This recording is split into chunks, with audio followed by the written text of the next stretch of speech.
As the tender carrying Brandon motored away, the yacht's engines rumbled to life again, yet something felt lighter, freer.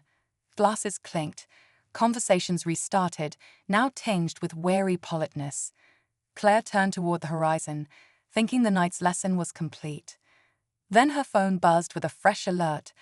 Asterisk asterisk, purchase confirmed. Adjacent super yacht now in portfolio. Asterisk asterisk, a quiet laugh escaped her. Apparently, tonight's stage was only Act 1. As the yacht cut through the waves under the soft glow of the moon, the mood had shifted completely. What started as a night of judgment and whispers had become a quiet reminder that appearances can be deceiving, and power often wears a modest face.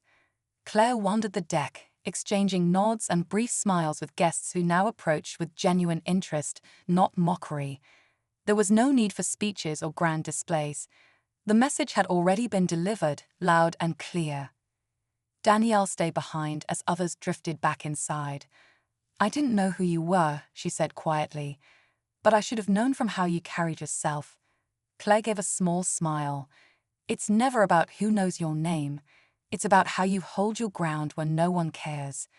They both looked out at the water, the breeze easing the weight of earlier tension. Later, as the party began to wind down, Claire sat near the stern with a glass of water in hand, her phone resting on the table beside her. The second yacht acquisition, it wasn't about showing off. It was a strategic investment and a personal reminder. Sometimes the best way to challenge judgment is with quiet strength and well-timed action. That night, Claire didn't need to announce her worth. The yacht, the decisions, the calm control, those spoke for her. And as the harbor lights came into view, one thing was clear: this wasn't just a comeback. It was a story they'd never forget. The real conflict was no longer between guests, it was inside them. Claire's presence had quietly challenged their assumptions, and they didn't like feeling unsure. The more they tried to figure her out, the more unsettled they became. And what they didn't know yet was that Claire held something none of them did: control, and it was about to show. The sun was starting to dip lower, casting a golden glow across the yacht's polished surfaces, but the tension on board had only gotten sharper. Claire hadn't said much, but every quiet glance she gave, every polite nod, only deepened the mystery. The crew continued treating her with a level of respect that even the most frequent high-profile guests rarely received. Each ma'am echoed louder than it should have, drawing side glances and subtle whispers from nearly every corner. Brandon, still stinging from her earlier response, wasn't ready to let it go. He cornered the captain near the helm, voice lowered but sharp. "Why is she here? Who is she really?" The captain didn't say much, just met his eyes and said firmly, "That's not your concern, sir." That word, sir, came with far less weight than the way he'd addressed Claire, and Brandon noticed. Danielle, still uneasy, checked the guest logs again below deck, double-checking names and crew notes. Claire's name was there, only not under guest. It was listed in bold under owner. Danielle's breath caught, but before she could say anything, she heard the chime for the captain's announcement. "Ladies and gentlemen," his voice rang out across the deck, "we will be making an unexpected stop shortly. Please remain on deck for a brief message." People turned toward each other confused. Claire, however, didn't move. She simply folded her arms, her eyes on the horizon waiting. It wasn't just a party anymore. It was about to become something else entirely. The guests shifted uneasily as the yacht slowed to a gentle stop, its engines humming down beneath them. The captain's voice faded, replaced by an eerie silence that wrapped itself around the deck like a fog. All eyes were on Claire, though no one said her name aloud. Even Brandon, who usually filled the air with his arrogant laughter, had gone quiet. He watched her closely, unsure whether to feel nervous or humiliated. But the real surprise hadn't arrived yet. A smaller boat approached from the distance, sleek, black, and clearly not part of the party.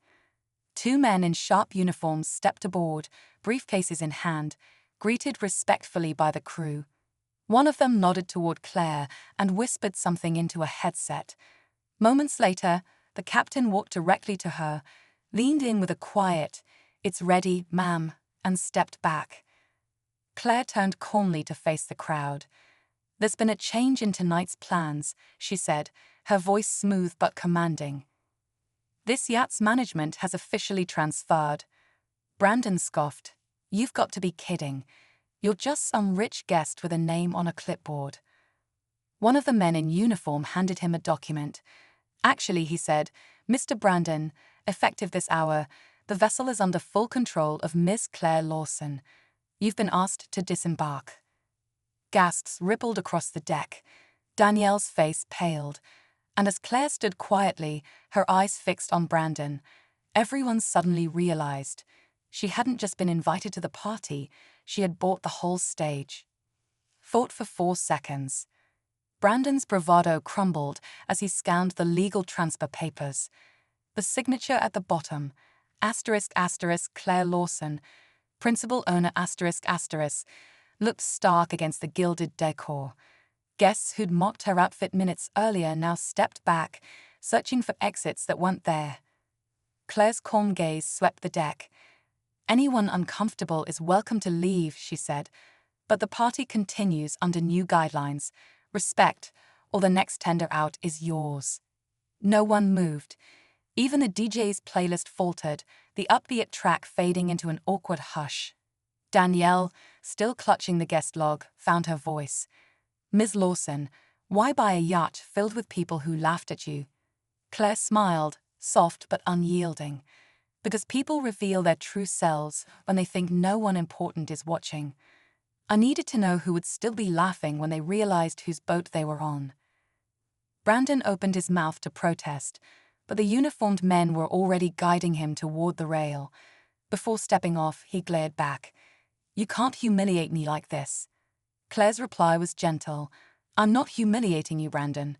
You did that all on your own." She stepped onto the yacht without a fuss. No flashy jewelry, no entourage, no loud introductions. Just a quiet grace that seemed to float above the chaos of the high-profile guests already sipping champagne and comparing designer sunglasses. Most of them barely noticed her, and the few who did exchanged smirks and whispered comments behind their flutes. To them, she was just another plus one, maybe a last-minute invite trying too hard to fit in. But what they didn't know was that she wasn't there to impress anyone. She was there for a reason. As the yacht pulled away from the dock, the laughter grew louder, the music thumped deeper, and the dismissive glances kept coming.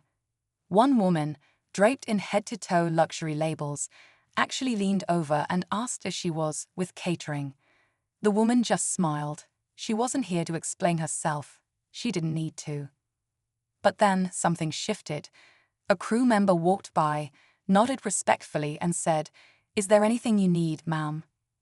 Suddenly the laughter stopped. Heads turned.